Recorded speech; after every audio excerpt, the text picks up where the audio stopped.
Okay guys, I'd like to welcome you all. Welcome to another Blender video here with me.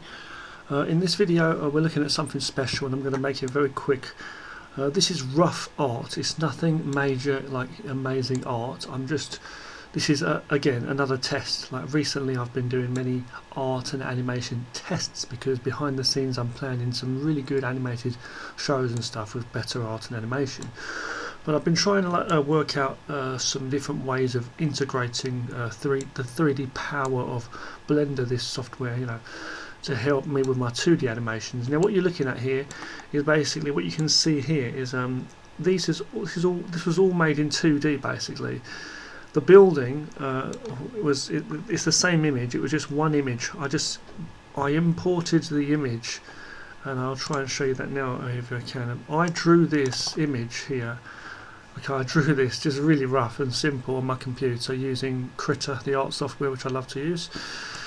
I then imported it into Blender as a plane. You can do a thing where you go to File, Import, Images as planes. Okay, all I simply did was let me just stop the animation quickly. All I simply did was I just made 4 copies of that image, rearranged their positions and joined them together as one object, and also I used a solidify. Actually, I made a solidify, and I arranged them to make it the shape of a building basically.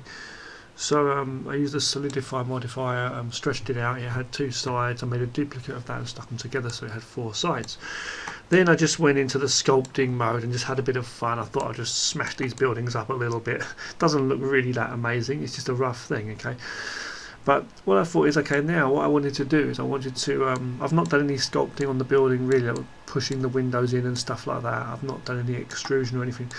But what I did is I bring in these little characters. Now, I've not done any animation here with the camera. I'm just literally moving the camera around here with my mouse, okay, just showing you, okay. But I could animate the camera if I wanted to. But one thing I want you to see here is these are characters. It's just duplicates, but they're getting ready for a fight basically, right, with sticks.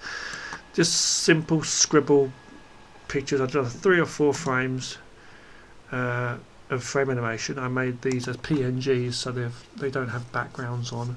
When you import PNGs and you don't want to have the background visible, such as this image sequence is what I did for these. I did the same thing basically. I imported the character. I made a duplicate of that as well, but I imported it as an image sequence.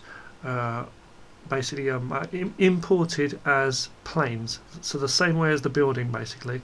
Import image as planes came, reposition them and everything. And what I did is I went into the settings for that and chose image sequence. Okay. Anyway, another thing you're going to notice is when I move the camera around, they are facing us, so they're like billboard. That's called. In SketchUp, you'll know it as face me components. Where when I turn the camera, we never see them like turn away from the camera. They're always facing the camera basically. So, which can sometimes be handy. You sometimes see that in games and stuff because they're not really in 3D. And sometimes you might want to have elements like this, whether it be for characters or backgrounds. You still want to have the camera close up and then just turn around and see. We never see the side. Whereas if I go out of this view from not camera view, if I just go out to normal view for a second and turn the camera, you'll notice when I move around now they look like flat pieces of paper. So when we go to one angle, you can't see them from this side. And you may not want to like turn the whole way around, of course, every time anyway. But so when you go back into the camera view, you want them to be like facing normal, right? Even though they're 2D. So the buildings are like, again, also they were 2D planes, but I just repositioned and stuff, and as I say, I used a solidify modifier to make them a kind of 3D thing. But with the characters, they're just 2D. But they were both imported the same way. The buildings and the character was imported the same way using the import image as planes thing. But basically, what you do what you do is you need to import an image sequence for animated things like the characters, for example. Now let's talk about how we made the camera like so that face the camera every time, okay, always. You'll see here what I've got. When you select one of your objects, okay, like one of these, basically anything as far as I know in Blender, any one of your models, or your things like this object here, this character, it's a 2D image. To make it face the camera every time, you need to go to this little thing here, bottom right. Look at my computer here. It says constraints, okay, object constraints.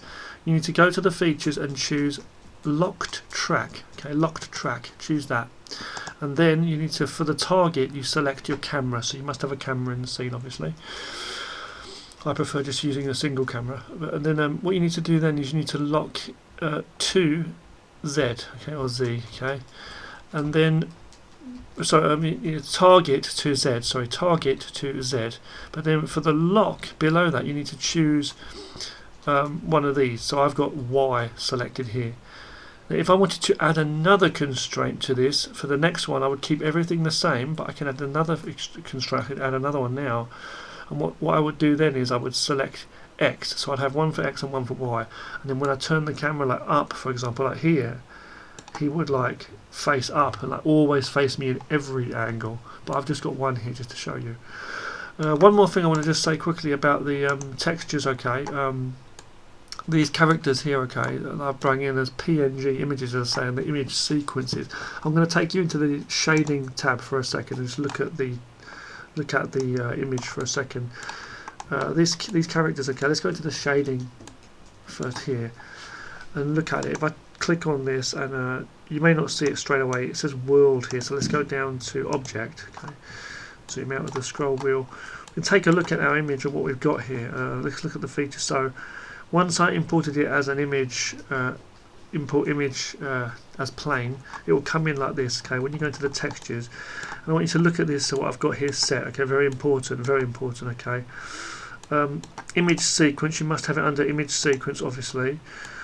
Frames, it will say the number of frames. You seem to have to highlight them. It's not like you just choose the first image and it brings the rest in.